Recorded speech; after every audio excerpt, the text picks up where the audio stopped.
The skies above Armageddon were black long before the first shells fell. Layers of industrial ash hung over the hives, thick enough to dull the light of the Emperor's Sunday.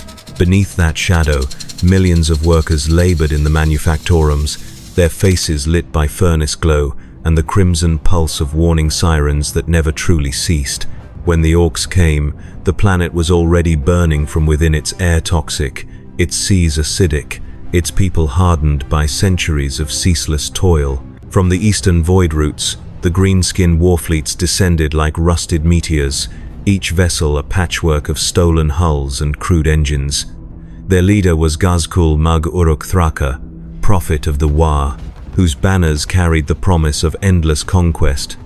His arrival shattered the fragile equilibrium of the planet's defenses. The Imperial Navy fought above the atmosphere for 6 desperate days, then vanished into wreckage and static. After that, the ground war began. Without warning, orbital strikes gutted the first line of defense around Hive Hell's Reach. Entire regiments were erased in seconds. The ash dunes turned molten and then solidified again around the fused remains of tanks and men. Vox transmissions fractured into panic. Reports of massive orc landers breaking through the mid-hive levels spread faster than confirmation could arrive. In those early hours, Imperial Command still believed victory possible. Orders were relayed with practiced efficiency. Defensive lines were drawn on maps that no longer matched reality. At the heart of that command structure stood Commissar Sebastian Yarrick. His presence was a fulcrum of morale, the human face of defiance in a war that already smelled of extinction. The men of the Steel Legion fought harder when they saw the black greatcoat and the bionic glare beneath its brim. They fought not for glory, but because Yarrick did not bend. In this alternate telling, the moment that Anchor was lost became the pivot upon which an entire war turned. During the 13th day of the siege of Hades' Hive, a breach opened along the western Prometheum lines. Orc armor rolled through the smog like a tidal wave of iron. The Commissar led a countercharge with the 101st Armageddon rifles, driving into the flank to stall the advance. For 3 hours, the defenders held against impossible odds. When their ammunition ran dry, they fixed bayonets and kept fighting in silence under the crimson haze. Somewhere amid that storm of debris and smoke, a direct hit from an orc kill cannon struck the command bunker. The blast tore through ferrocrete and flesh alike. When the dust cleared, the black-coated figure was gone. At first, the news was denied.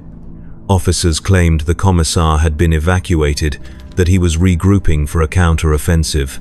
But the Vox networks carried only static. When confirmation arrived, an image feed from a recon servitor showing a shattered Aquila and a severed arm clutching the bolt pistol of Yarrick, the illusion of invincibility died with him.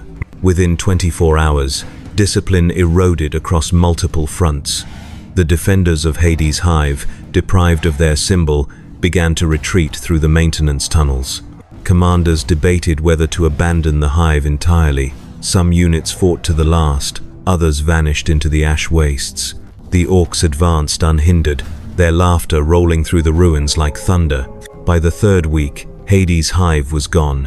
What remained of its spires became jagged silhouettes against the burning horizon. Gazkul's forces raised crude effigies from the wreckage, towering statues of iron and bone that mocked the Emperor's sigil. The Wa banners spread outward in concentric circles, marking each fallen bastion with glyphs of triumph. Elsewhere across the planet, the chain reaction of despair continued. At Hell's Reach, where the ecclesiarchy once held processions of faith, the Black Templars arrived too late to find allies alive. The manufactorum stacks vented the last oxygen of the hive into open flame. Pilgrims and priests perished together, their hymns drowned beneath the roar of orc engines. The loss of Yarrick had become more than a tactical failure, it was psychological annihilation. On the bridge of the battlecruiser Resolute Dawn, orbiting far above the devastation, Segmentum commanders debated the value of continued resistance. Armageddon, long considered an industrial cornerstone of the Segmentum Solar, was transforming into an orc empire before their eyes. Every tactical model projected the same outcome: total planetary loss within 6 months. Evacuation orders were transmitted to remaining fleet assets. Those still on the surface received none of it. Interference from Orc psychers corrupted the channels, turning Imperial commands into gibberish screams. Weeks passed. The AAGAGA spread unchecked. With the hives fallen, the Orcs turned the manufactorums to their own grotesque industry. War machines, once built for the Imperium, now bore jagged glyphs of the greenskin gods. The skies grew darker with each forge flare. From orbit, Armageddon no longer resembled a world but a scar, glowing faintly beneath its shroud of pollution. Imperial historians would later name this moment the First Great Collapse. It marked the first time in recorded history that an Orc war had seized and held a major forge world of the Imperium. The loss echoed across the galaxy like a psychic wound. On distant fronts, Astra Militarum regiments fought with lowered morale, haunted by the story that even Yarrick could die. Recruitment rates faltered. Propaganda broadcasts attempted to mask the truth, but soldiers whispered it through trench lines and drop zones alike. If the hero of Hades' hive could fall, anyone could. For the Orcs, the victory became myth. Ghazghul Thraka's legend expanded beyond measure. His following doubled as warbands from across the stars pledged allegiance to his vision of the endless Wah! Armageddon became his fortress, a cathedral of war. Its forges built not tools of industry but endless weapons for future crusades. From this new capital, fleets spread like spores into nearby systems. In the archives of Terra, centuries later, Mechanicus historians would study fragmented data recovered from astropathic echoes. Among those files lay the last Vox transmission sent before the fall of Hades' hive. It contained no voice, only the sound of marching boots fading into static. The file was sealed and marked as heretical for its demoralizing content, yet within that silence lay the measure of what was lost, not a single man, but the embodiment of defiance itself. By the time reinforcements finally arrived from Segmentum Command, 3 months too late, Armageddon was beyond salvation. The void above the planet swarmed with Orc vessels, their crude engines glowing green against the black. The Imperial Navy attempted one last bombardment, but atmospheric interference rendered targeting impossible. Each missile detonated miles from its mark, blooming uselessly in the upper haze. The planet was surrendered by decree of the High Lords. The loss was classified under strategic necessity. The name Armageddon was stricken from most records, replaced by a numerical designation in the archives of Mars. Below the clouds, the furnaces never stopped. Across the Imperium, the loss of Armageddon did not echo as a single explosion but as a slow, spreading collapse of faith. The astropathic messages that survived the psychic storms carried fragments of data and emotion, fear, disbelief, confusion. The name Yarrick appeared again and again within those transmissions, not as a rallying cry but as a requiem. In the hive cities of distant worlds, recruitment halls stood half empty. The propaganda picts still displayed his image, stern and unbroken, but the soldiers beneath those banners no longer looked to them for strength. In the cold marble halls of the Administratum, the decision to classify the event as a necessary strategic withdrawal was carved into record by servitors whose hands trembled despite their augmetics. No official monument was raised. Instead, the files were sealed, and the data scribes who witnessed them were reassigned to forgotten sectors. The Imperium had lost heroes before, but never one so publicly, never one whose death seemed to confirm that even faith could bleed. The Astra Militarum continued to fight across 1,000 fronts. Entire sectors burned as Orc warbands, emboldened by the fall of Armageddon, surged outward like living storms. On the agri-world of Cordell IX, greenskin hordes overran the planetary defenses in a matter of weeks. On the mining moons of Helden Reach, the last garrison detonated its own reactor rather than be taken alive. Each defeat carried the same whisper. Yarrick had fallen, and with him, the Emperor's gaze had turned elsewhere. In the centuries before Armageddon, the Imperium had endured through the illusion of permanence. Every shrine, every fortress, every regiment was built upon the belief that the Emperor's light was immutable. With Yarrick's death, that illusion fractured. Commissars began to enforce loyalty through fear rather than conviction. Where once a word of encouragement had sufficed, now executions replaced speeches. The uniform of the commissariat, once a symbol of moral certainty, became a mark of suspicion. Troopers obeyed orders not out of faith, but because disobedience was quicker to the grave. Within the halls of the Inquisition, conflicting reports bred quiet panic. Armageddon was not merely a world, it was a symbol of industrial strength and imperial resilience. To lose it to an Orc war threatened the psychological balance of the Imperium itself. The Ordo Hereticus argued for suppression of all news relating to the event. The Ordo Xenos demanded retribution. The Ordo Malleus predicted that the spiritual wound might manifest as warp instability across the Segmentum Solar.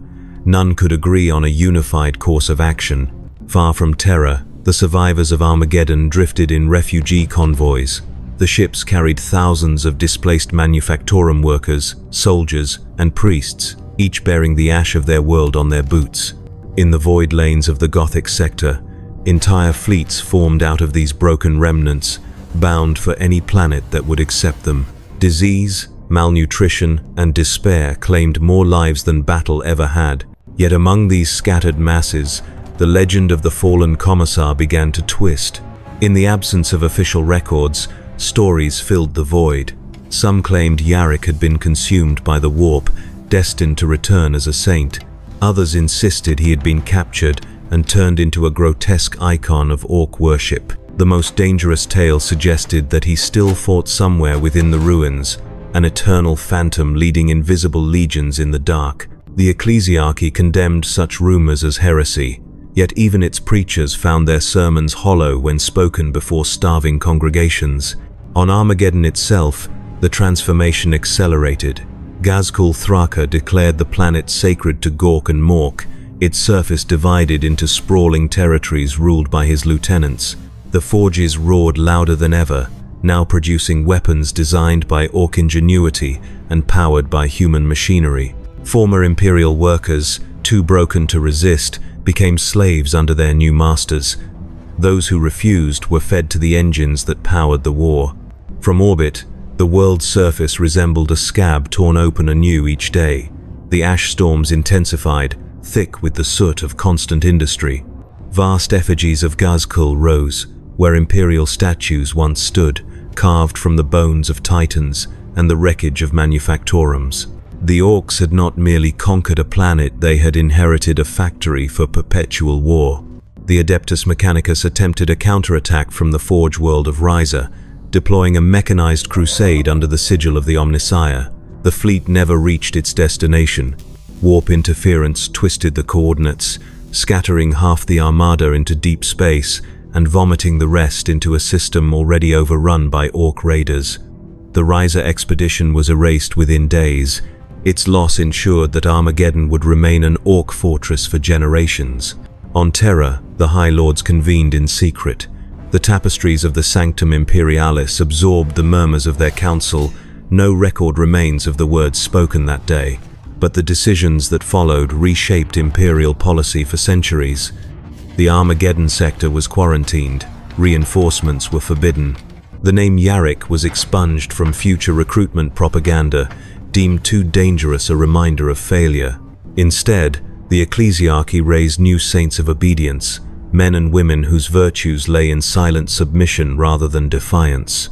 Meanwhile, Ghazgkull's empire spread outward. The fall of Armageddon ignited the Great Expansion, a wave of Orc invasions that reached the edges of the Segmentum Solar. Entire planetary systems vanished under the green tide. The fortress worlds of Ballast and Serix were consumed within a decade. The Astra Militarum struggled to hold the line, its forces fragmented and demoralized. Without a unifying figure, the Imperial Guard became an army of numbers rather than conviction. Commanders rotated in endless succession, each consumed by the same futility. To fight without hope was to die without meaning. In the Libraria of Mars, Magi Historicus began to compile the Chronicles of the Lost Hero. Using recovered Vox fragments and partial data archives, they reconstructed the image of Yarrick as he had once been a man of flesh, defiance, and iron. These records were meant for preservation, not dissemination. Yet copies spread in secret, carried by rogue tech priests and unsanctioned scribes. They became forbidden relics, passed hand to hand among soldiers before battle, each fragment a reminder of what courage once looked like. Century passed. The Imperium adapted to its loss in the only way it knew, by forgetting. New wars replaced old ones. New heroes rose and fell. The Orc Empire of Armageddon persisted as a wound that never closed, a constant scar on the maps of the Segmentum Solar. Every few decades, Imperial fleets would attempt reclamation, only to vanish into the same storms that had swallowed their predecessors. And yet, somewhere within the labyrinthine networks of the Imperial archives, a single encrypted record endured. Designated File Sigma 9, it contained a distorted image from the final hours of Hades' hive. Amidst the burning ruins, a silhouette stood against a tide of orcs, its right arm gleaming with artificial metal. The picture was corrupted beyond identification, but the archivists who studied it whispered the same phrase: "The Emperor's wrath does not die, it waits." For the orcs, the myth of Yarrick became part of their laughter. In their crude legends, the human commissar was not dead, but trapped in an eternal fight against them, somewhere beyond the stars, always returning to be crushed again. They told the story as celebration, never understanding that in repeating it, they carried his name further than the Imperium ever could. Thus the galaxy moved on, divided between those who remembered and those who preferred not to. The empire without a hero became an empire of silence, its glory dimmed, its faith mechanized, its courage reduced to protocol. In the cold void between stars, the Emperor's light flickered, still burning but no longer blinding. And in that half-light, the orcs thrived. The death of Yarrick and the fall of Armageddon marked the beginning of a new era of Xenos ascendancy.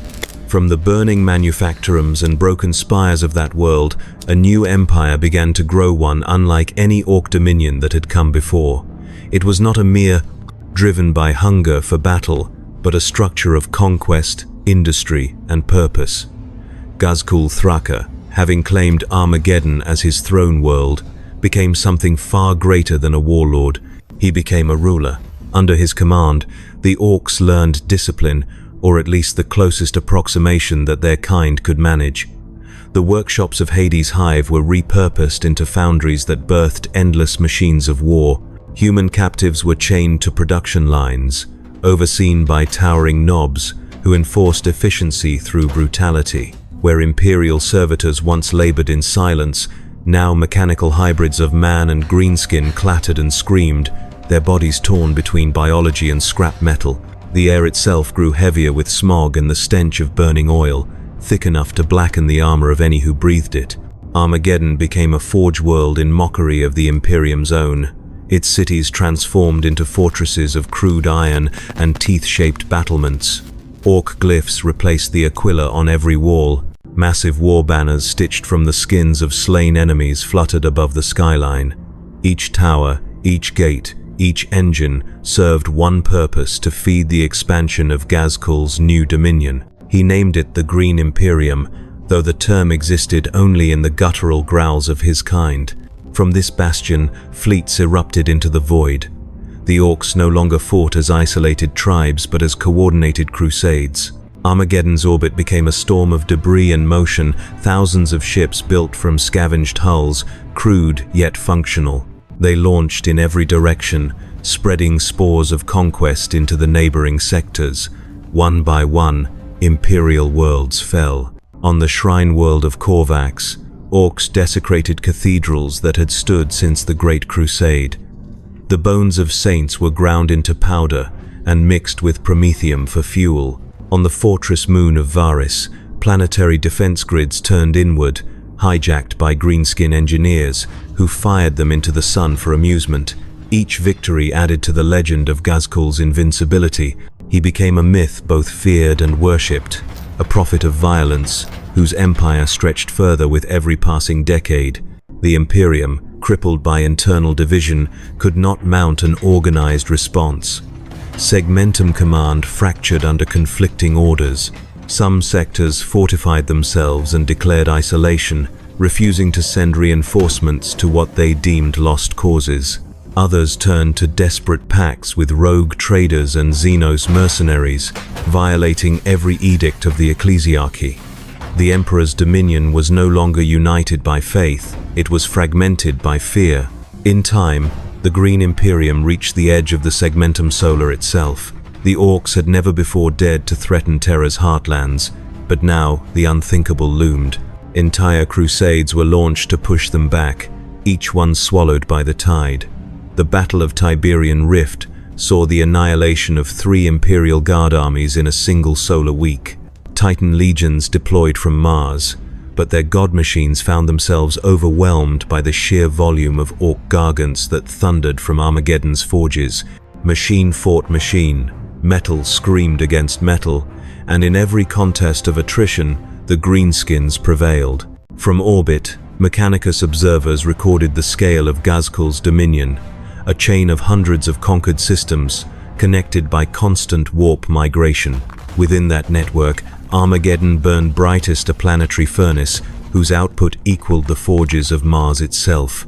The Mechanicus, unwilling to admit such blasphemy, erased the data, but the truth lingered in the minds of those who survived. Within the Orc Empire, crude order gave rise to grotesque progress. The mechs of Armageddon began constructing titanic vessels capable of warp jumps that rivaled Imperial technology.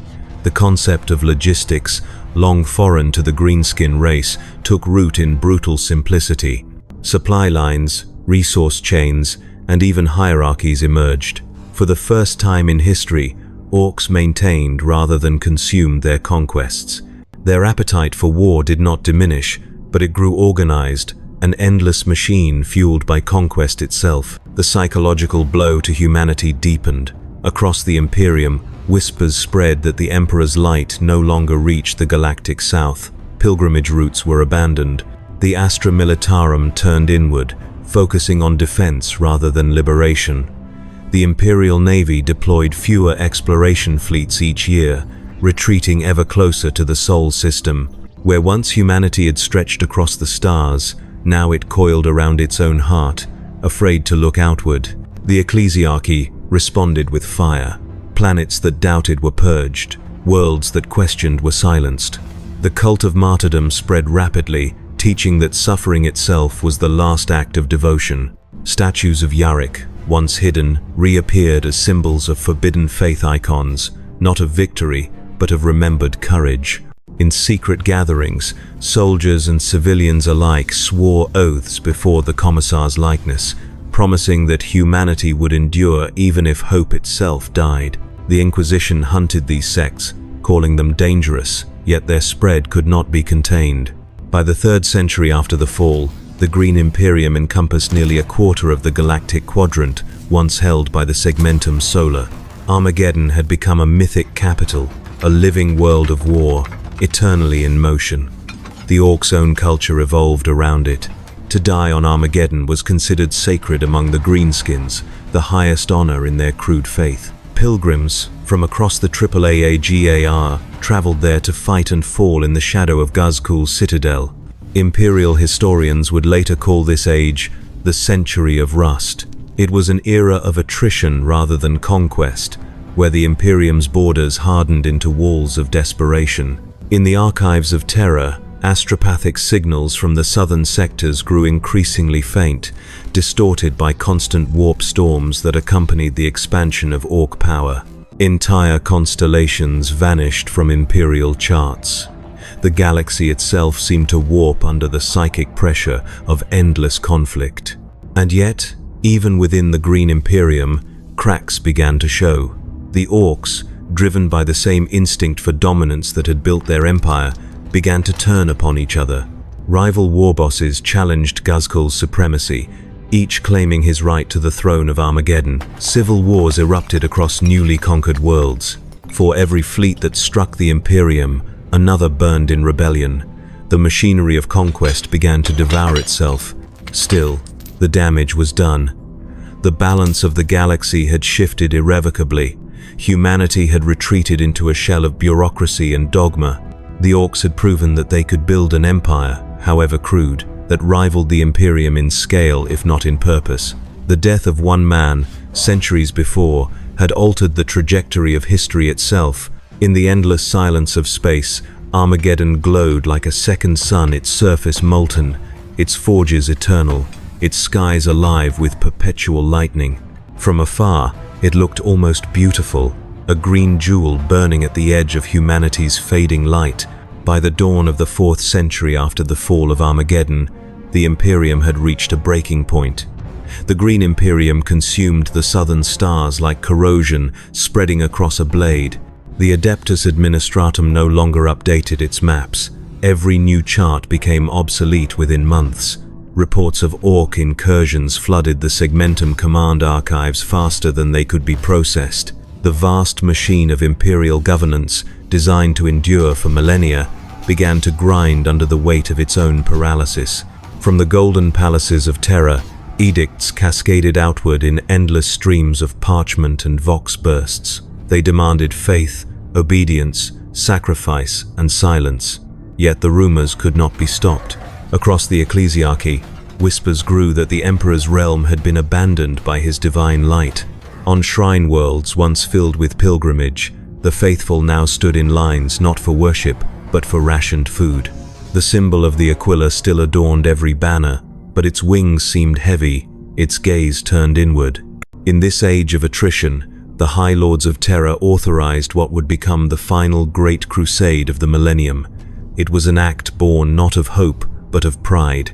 The crusade was named Operation Sanctity, though soldiers called it by another name, the Last Crusade of Terra. It would gather fleets from across the Segmentum Solar, uniting remnants of the Imperial Navy, Titan legions, and the shattered Astra Militarum under a single, desperate command. Its purpose was singular: to reclaim Armageddon and extinguish the myth of Ghazghkull Thraka once and for all. Preparation consumed decades. Entire worlds were stripped to supply the Crusade's fleets. Forge worlds labored without pause, diverting their output from defense to production. Dozens of newly raised regiments were conscripted, their soldiers trained in months instead of years. The cost was astronomical, but the alternative, the slow erosion of the Imperium's soul, was worse. When the Crusade fleet finally assembled in the void above Terra, its formation stretched beyond the visible horizon. Millions of men and women stood upon decks of adamantium, their faces pale under the light of the Sol. Battlefleet Solar led the Armada, its flagship the Invictus Ultima, a ship so vast that its hull carried entire cathedrals within its superstructure. Behind it drifted thousands of vessels, escort frigates, troop carriers, Titan transports, and pilgrim barges bearing relics meant to bless the war. The fleet's departure was marked by the tolling of the Basilica bells of Terra, a sound not heard since the Horus Heresy. The warp voyage to Armageddon took 3 years of imperial time. When the fleet emerged from the storms, what greeted them was not a world, but a wound. Armageddon's orbit was choked with debris, the remnants of centuries of warfare. Asteroids glowed with residual heat from constant bombardment. The surface below was no longer divided by continents, but by impact scars, each one the size of a hive city. Through the haze, a faint green luminescence pulsed from the planet's heart, the reflection of the forges that never ceased. The initial bombardment began before full contact was made. Planetary shields, once the pride of Imperial industry, had been reforged by Orc mechs into engines of defiance. They absorbed the orbital fire and converted it into energy, venting it back into space as columns of viridian light. Every strike against the surface birthed new eruptions. The planet fought back as if it were alive. The landing phase followed. Tens of thousands of drop pods and grav chutes plunged into the atmosphere, cutting trails through the ash clouds. The air screamed with friction. The surface received them not as liberators but as fuel. Many never reached the ground. Their descent was torn apart by crude anti-air fire stitched across the horizon. Those who did land found no beaches to claim, no footholds to fortify, only the bones of past wars and the roar of engines that never stopped. On the seventh day, the first Titan legions made planetfall. Their colossal forms shook the wastelands as they advanced toward the ruins of Hades' hive. Above them, the banners of terror unfurled, each one coated in sacred oils and flame retardants, their edges glowing like embers. From orbit, the sight resembled a tide of steel crawling through fire. Yet for every step the Titans gained, 100 green-skinned machines rose to meet them. The ground trembled under the collision of metal leviathans. Energy beams and macro shells turned the landscape to molten glass. As the crusade pressed deeper, its structure began to fracture. Communication broke down amid electromagnetic storms. Vox networks screamed with interference, their channels infected by strange binary hymns, echoes of the Mechanicus code twisted to orc mockery. Supply lines vanished under the tide of enemies. Regiments fought in isolation, surrounded by green oceans of motion and sound. The Invictus Ultima maintained orbit, its guns burning continuously for weeks. Ammunition reserves dwindled to nothing. The fleet's captains debated retreat, but orders from Terra demanded perseverance. Faith was declared a weapon, and weapons were commanded to die faithfully. On the ground, the Crusade's momentum slowed, then stopped. By the 40th day, the offensive had turned into survival. The forges of Armageddon spewed forth new armies faster than the Imperium could destroy them. The planet had become a machine that manufactured war faster than it could be consumed. From the distant edge of the system, observers recorded the end.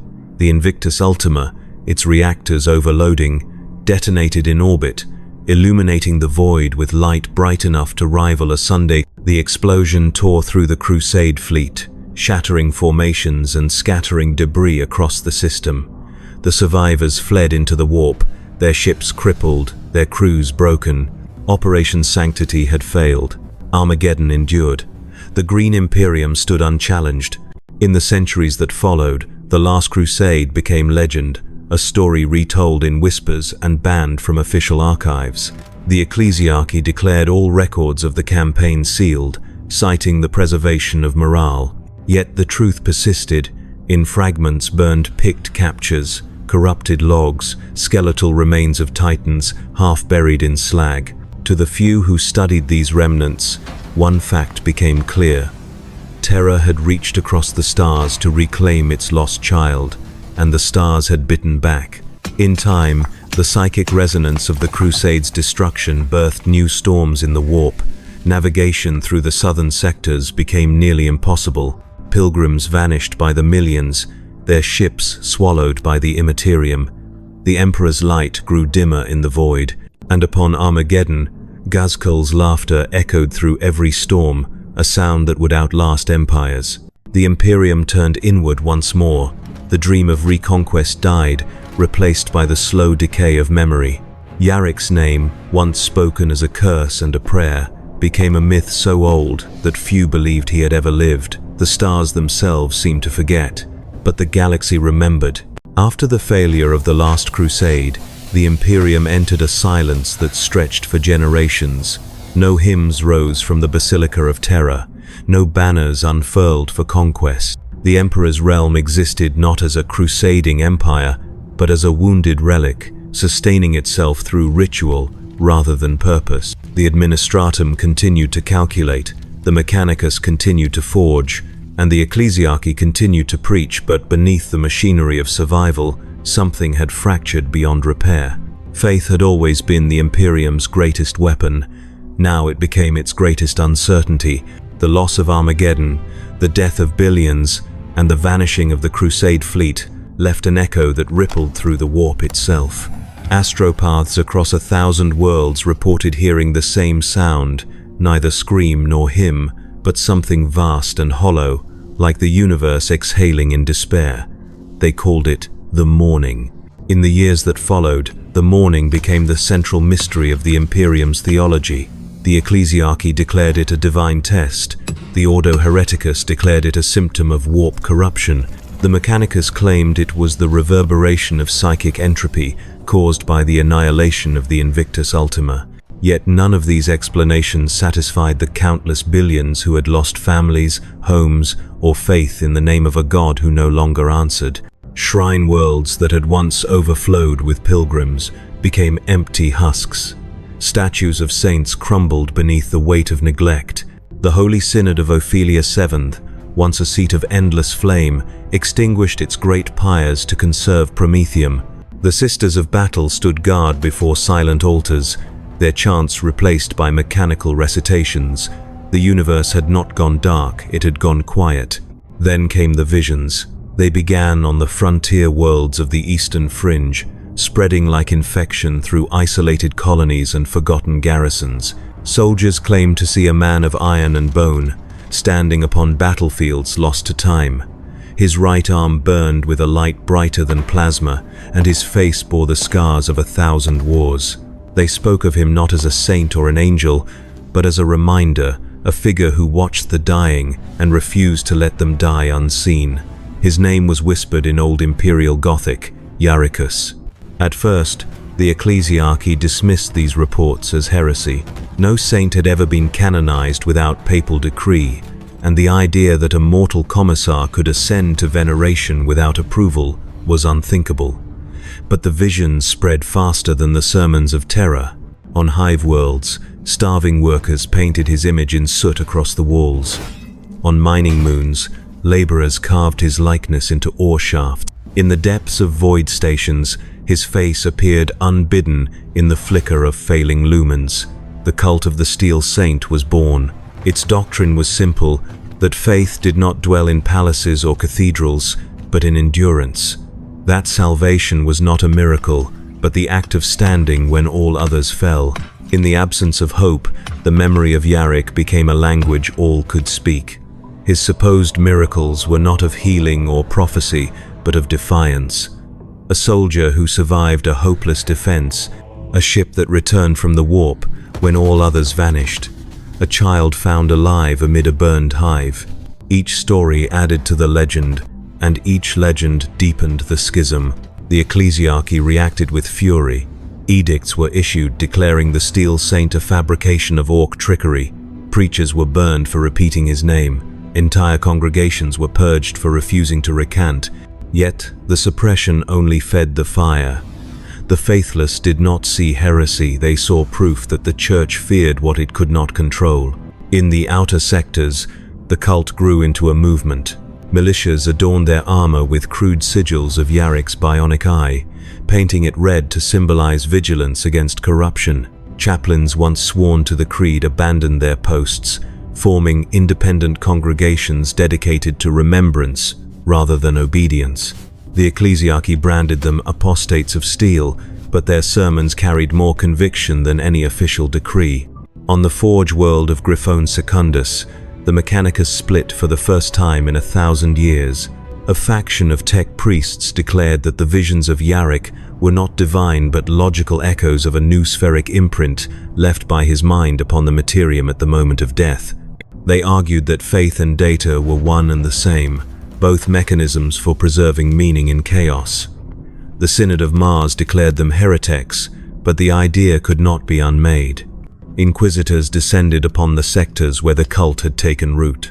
Their warships turned cities into pyres, their stormtroopers executed entire planetary councils, but the Inquisition itself was divided. Some within its ranks began to see value in the Steel Saint's doctrine. To them, Yarrick represented the perfect instrument of control, a faith rooted in resilience rather than obedience, one that could endure without constant divine reassurance. Internal purges followed. Ordos clashed with Ordos. The symbol of the Inquisition, the eye, crowned by 3 bars, fractured into competing ideologies.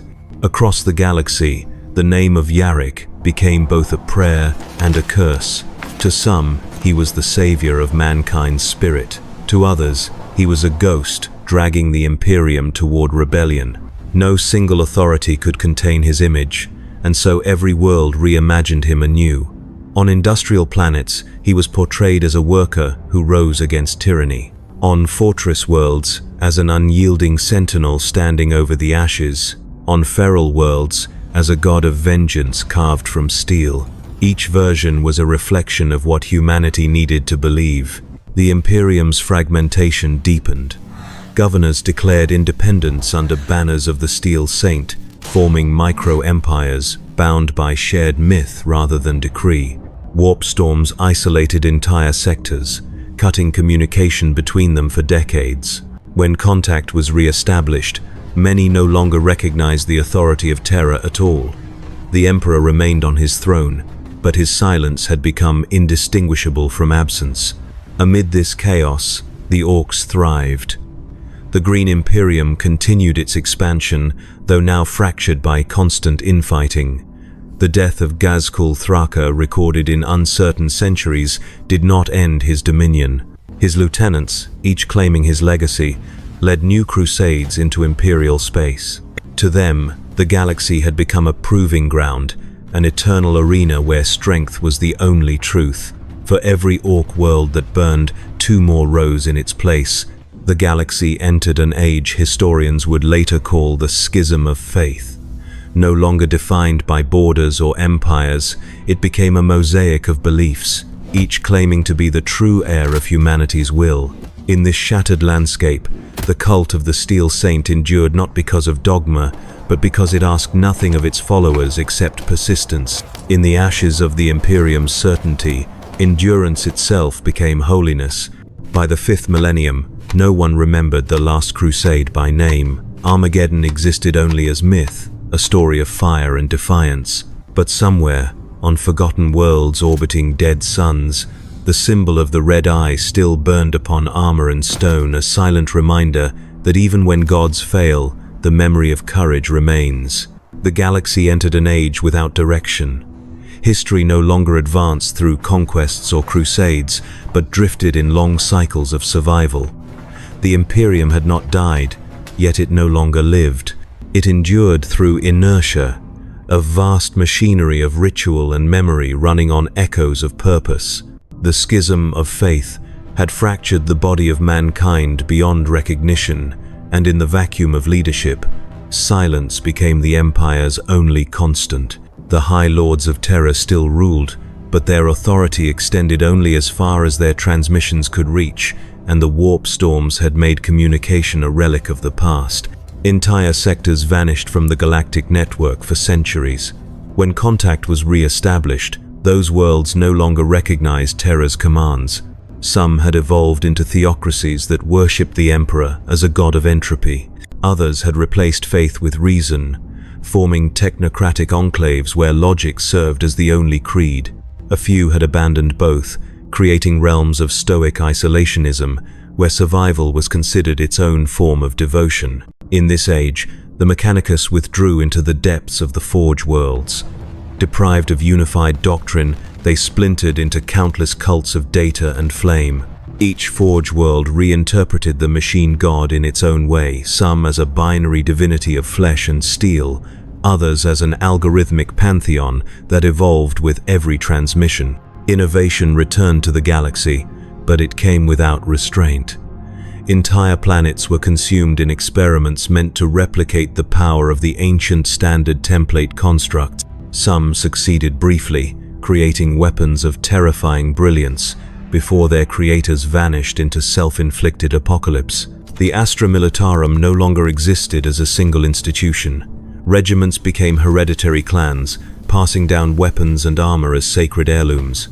Each planet trained its soldiers not for conquest, but for endurance. Their banners bore no imperial insignia, only the marks of lineage and survival. The discipline of Yarrick's generation was gone, replaced by grim pragmatism. A soldier no longer fought for the Imperium, he fought because to stop was to die. The Adeptus Astartes fared little better. Cut off from the High Lords, their chapters became independent kingdoms. Some declared themselves custodians of the Emperor's will, others turned inward, sealing their fortresses and vowing to wait until humanity proved worthy of rescue.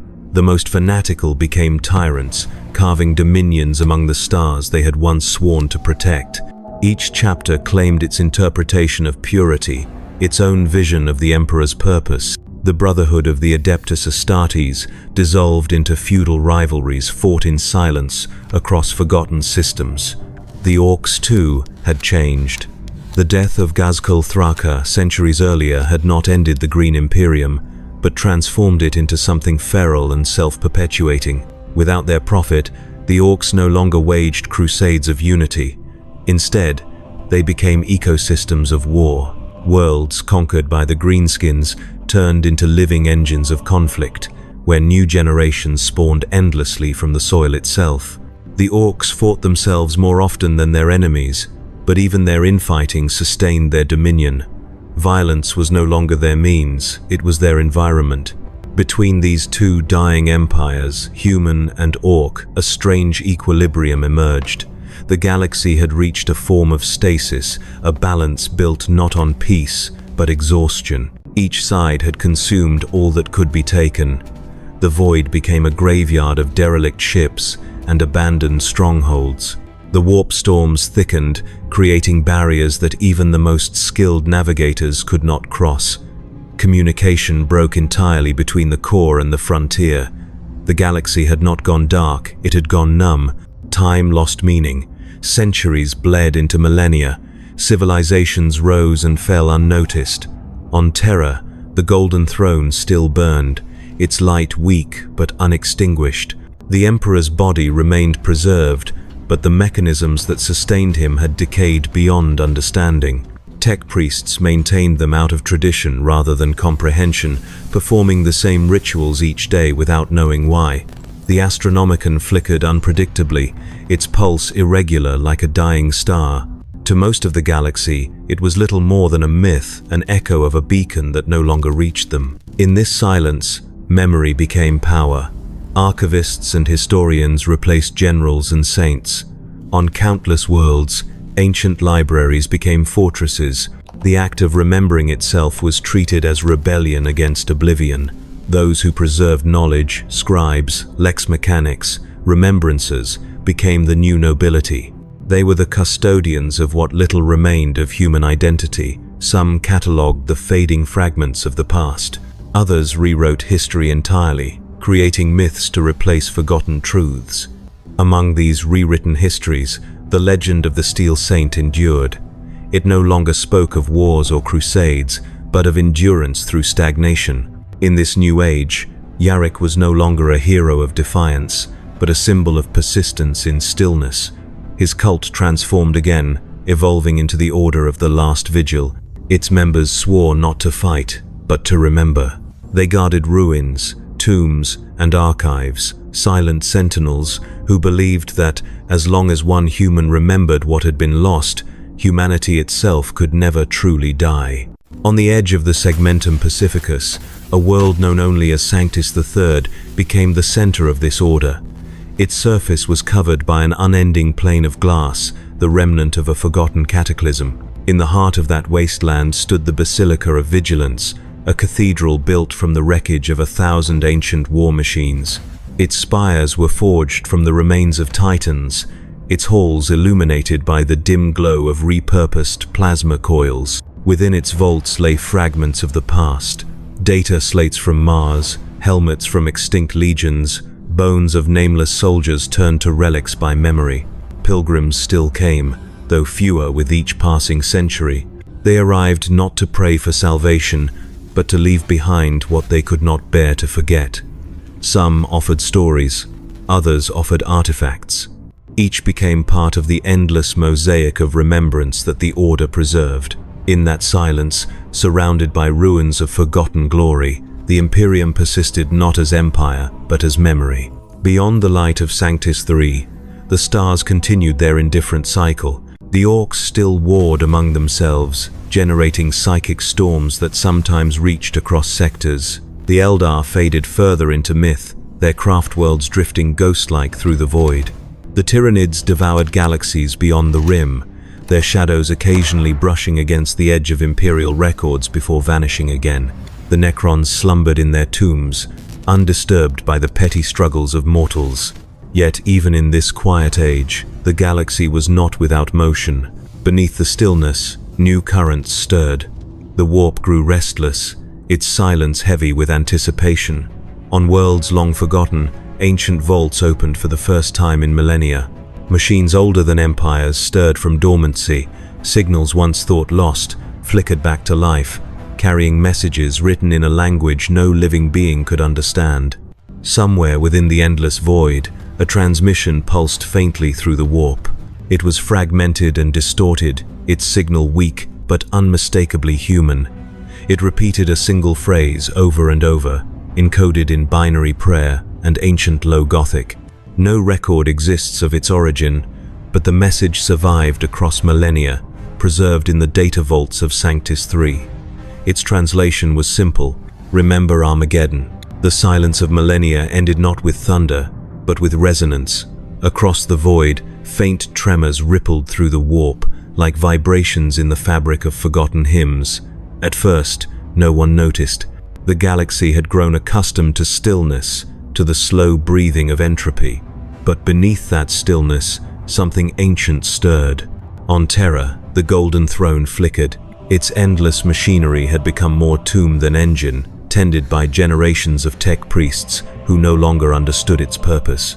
For 10,000 years they had performed their rituals of maintenance, chanting Yarrick prayers, anointing conduits with sacred oils, replacing circuits that no longer connected to anything. Yet on the first day of the new millennium, a pulse shivered through the ancient cables. Monitors long dead flashed to life.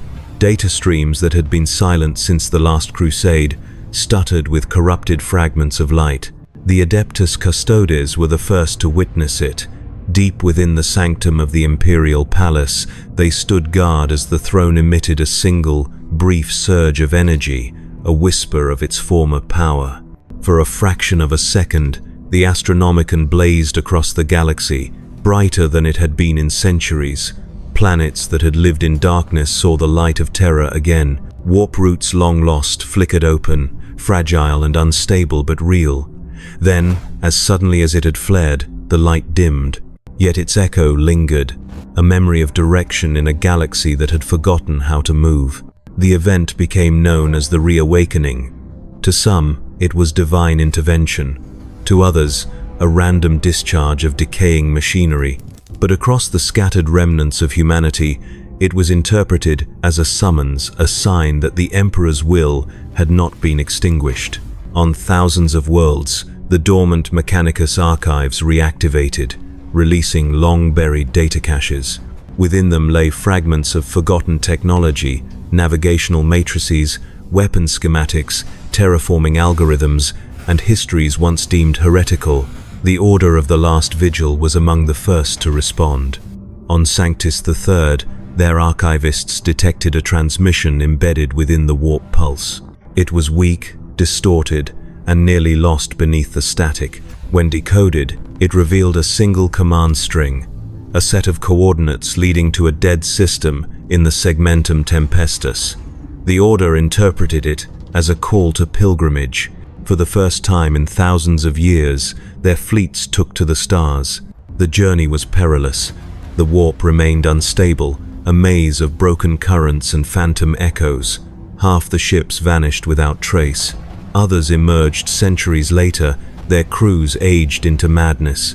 Yet a fraction reached their destination, a system with no living sun, orbiting a black void that devoured all light. There, upon a planet of glass and ruin, they found a relic. It was not a weapon or a machine, but a vault constructed of unknown alloys, impervious to decay. Its surface bore markings not of the Mechanicus, but of the Astra Militarum. Among the sigils was one unmistakable emblem, a bionic eye etched in red. Inside the vault lay fragments of armor, shattered metal plates, and a single preserved servo skull, its memory core intact. The Order activated it with care, and it spoke not in words, but in light, a projection of images encoded in its ancient circuits. The images showed a battlefield long past, orcs and men locked in endless war, the ruins of a hive world burning under a sky of fire. At the center of it all stood a figure in black and iron, his right arm replaced by the weapon that had once been his curse and salvation. Commissar Yarrick, preserved not as a man, but as a memory recorded at the edge of death. The projection ended with his final act, the raising of a banner over the ruins of Hades' hive. The banner bore no sigil of the Aquila, no mark of the Imperium, only the words, etched in low Gothic, "For humanity endures." The discovery spread like wildfire through the warp currents. Every astropath who touched the transmission carried its echo into their dreams. Across the galaxy, those who still called themselves human began to stir. On distant worlds ruled by technocrats, workers painted red eyes upon their forges. On shrine worlds reduced to ash, priests resurrected their sermons in the name of endurance. Even among the Astartes, scattered and broken, the symbol appeared carved into armor plates and bolter casings. The Imperium was reborn, not as empire, but as movement. It had no throne, no capital, and no single voice. It existed as an awakening of purpose, an instinct to remember, to rebuild, to rise again. The Adeptus Mechanicus rediscovered its unity through the shared dream of reconstruction. Forge worlds reopened their forges, producing not weapons, but vessels meant for exploration. The Astra Militarum, long reduced to clans of survivors, began to gather under a single sigil, the red eye of the Steel Saint. The scattered chapters of the Astartes rekindled contact through fragmentary astropathic signals, each acknowledging the same truth: the time of waiting had ended. Even the warp seemed to shift in resonance. The storms weakened in some sectors, revealing passages to systems thought lost forever. On one of those worlds, Armageddon itself, the silence broke. Long ago, it had been buried under layers of ash and metal. Now, its surface cracked open. Beneath kilometers of slag, machines stirred ancient engines of war half consumed by time. From their remains rose structures of iron and light, towers rebuilt by unknown hands. No human lived there, yet transmissions began to broadcast into the void. They carried the same phrase that had once ended the Age of Silence. Remember Armageddon. The Orcs took notice. For centuries, their wars had been inward, their empires isolated by their own anarchy. But the psychic echo of humanity's resurgence reached them too. To an Orc, conflict was life, and the rebirth of resistance was a promise of new war. From across the galaxy, their warbands converged, drawn by instinct toward the signal that pulsed from the ruins of Armageddon. The clash that followed would not be a single war, nor a final battle. It was the rekindling of the eternal cycle, the confrontation between order and chaos, purpose and instinct. The armies of mankind rose once more, their fleets crossing the void on engines powered by rediscovered faith and forgotten technology. On every world, banners of red and black rose beneath the stars. The Orcs answered with laughter that shook the cosmos. The second age of Armageddon began not in glory, but in inevitability. Humanity had awoken to find itself surrounded by its oldest enemy, yet it did not despair.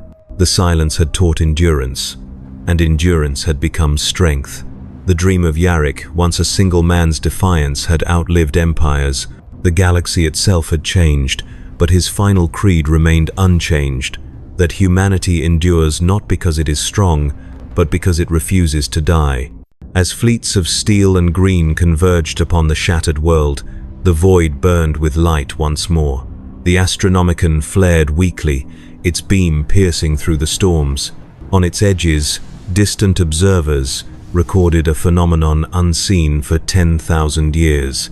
The Emperor's light and the red eye of Yarrick glowing together across the stars. The reawakening was not salvation, it was the return of motion, the galaxy remembering how to fight, how to struggle, how to live. It was not peace, but purpose, and in that purpose, the long silence of mankind ended. The world once called Armageddon turned again beneath the light of two suns, one natural, one forged in orbit by the engines of war. Above its fractured surface, fleets of steel and crude metal collided in slow, luminous arcs. Each impact blossomed into new dawns. The void itself burned green and gold. The second war for Armageddon had begun, not as an invasion or defense, but as inevitability. Across the system, Imperial vessels maneuvered through fields of debris that had once been the bones of civilizations. The banners of the Red Eye fluttered from every hull. Crews who had been born in darkness now fought beneath remembered light. The ships bore names resurrected from myth, Hades' vow, Invictus restored, Saint of Iron. Their captains did not seek victory, they sought meaning. Each salvo fired was a declaration that humanity still existed. Below, on the planet's surface, the landscape was unrecognizable. Mountains of rust and slag reached into the atmosphere. Rivers of molten metal carved paths through valleys of broken machinery. The ground glowed with heat from centuries of ceaseless industry. From the ruins of Hades' hive rose a structure unlike anything the Imperium or the Orcs had ever built, a vast citadel formed from the fused remnants of both their empires. It was neither fortress nor temple, but something in between, a shrine to endless war. At its heart burned the signal that had summoned them all, the beacon of the reawakening. It pulsed rhythmically, casting waves of energy across the void. To the Imperium, it was a call to remembrance. To the Orcs, it was the roar of challenge. Every being who felt its echo interpreted it differently, yet all understood the same truth. The war would never end, and that was the point. The first landings came through clouds of ash so thick that they turned daylight into perpetual dusk. Dropships screamed downward, breaking through storms that had lasted for centuries. When they struck the ground, they sank into mud made of oil and bone. Out of the smoke emerged the soldiers of the new Imperium, descendants of survivors, armored in relics of forgotten ages. Their weapons were hybrid relics of technology and prayer, firing bolts infused with fragments of sanctified data. They advanced without fanfare, stepping over the remnants of ancient machines that had once borne the same insignia. The Orcs met them with thunder. Gargants the size of cathedrals strode through the haze, their cannons firing arcs of green lightning. Trucks roared like beasts, their wheels biting into metal earth. The ground shook beneath the collision of iron and flesh. The sound of war returned to Armageddon with such ferocity that it drowned the wind. From orbit, the conflict resembled ritual. Every strike mirrored one from the ancient war, as if history itself had learned to repeat its own choreography. In some sectors, the Imperium gained ground, raising banners over ruins that had once been theirs. In others, the greenskin tide swept them aside, turning victory to smoke. Yet no side faltered. Each knew, consciously or not, that this war was not for conquest. It was a reenactment, an affirmation, a reminder that existence itself demanded struggle. Weeks became months. The surface of Armageddon transformed into a living furnace. The beacon's pulse intensified, drawing more fleets, more armies, more witnesses. The Adeptus Mechanicus recorded its readings in awe. The signal carried fragments of human genetic code, encrypted in patterns that matched ancient pre-imperial data structures. Within the pulse, hidden beneath layers of static, was a voice, mechanical, faint, but undeniably human. It repeated a single phrase in the binary rhythm of the old imperial creed: "For humanity endures." No one could locate the source. Some claimed it came from the Citadel's core. Others swore it radiated from the planet's mantle, as if the world itself had learned to speak. Whatever its origin, the effect was the same. The signal spread through every Imperial ship, every Mechanicus network, every Shrine World relay. It bypassed orders, hierarchies, and faith. It became a law of resonance. And wherever it was heard, humans stood straighter, fought longer, and ceased to fear. The Orcs responded in kind. To them, the signal was the greatest challenge ever shouted into the void. Warbands converged from beyond the galactic rim. The Green Imperium, fractured and chaotic, found unity again in conflict. Ghazkul's descendants, his war bosses, mechs, and weird boys arrived in hordes that blotted out stars. The war that followed was so immense that even the warp itself rippled under its psychic pressure. The galaxy's equilibrium broke. Every race, every faction, every remnant felt the pull of Armageddon. The Eldar foresaw catastrophe and fled into the webway. The Necrons awoke in their tombs, registering anomalous energy readings that defied logic. Even the Tyranids, drawn by the psychic storm, altered their course toward the galactic south. The universe had remembered its rhythm, and it was the rhythm of battle. On the 100th day of the renewed war, the beacon reached critical intensity, its pulse synchronized with the flickering Astronomicon. Across the galaxy, light returned brief, brilliant, and terrible. The Golden Throne ignited once more, sending a wave of psychic force through the Imperium. The Emperor's light and Yarrick's signal merged into one radiance that touched every soul still capable of belief. The event lasted only moments, but within those moments, time itself seemed to halt. Every soldier on Armageddon, human or orc, froze mid-motion. Every weapon fell silent. The wind died. The ash suspended in the air hung motionless, illuminated by twin beams of light, one golden, one crimson. Then the light faded, and the universe exhaled. No record survives of what followed. The Mechanicus archives end abruptly, their data streams corrupted by impossible readings. The Orc accounts, scattered and incoherent, speak only of da big flash and da boss voice that told us to fight forever. Imperial historians call it the convergence, the point at which myth and history became indistinguishable. When the dust settled, Armageddon was gone. The planet's orbit held only a glowing sphere of debris, fused into a single mass of metal and glass. The beacon had vanished, its signal absorbed into the warp, yet its resonance lingered, encoded into every particle of the system. Ships that passed through reported feeling unseen eyes upon them. Pilgrims who approached claimed to hear the faint hum of machinery beneath their feet, like the heartbeat of something vast and waiting. In time, the system became forbidden. The High Lords, those who still clung to the illusion of control, declared it a no-fly zone, a monument to the futility of hubris, but not all obeyed. Some fleets continued to approach, drawn by the whisper that echoed through the Imperium. The whisper carried no coordinates, no command, only the same message that had haunted mankind since the day Yarrick fell. Remember Armageddon. Centuries later, travelers through the dead sectors of the Segmentum Solar reported a phenomenon on certain nights. In the void, where no light should exist, they claimed to see the faint outline of a world burning not with flame, but with memory. Within that glow, a silhouette stood at the edge of the horizon, facing the stars. Its right arm gleamed like steel. Its presence was not a ghost or a god, but a reminder, a reflection cast by every act of endurance that humanity had ever made. Thus ended and began the cycle once more. The galaxy continued to turn, each revolution carrying the same eternal rhythm. Empires would rise and fall, faith would fracture and heal.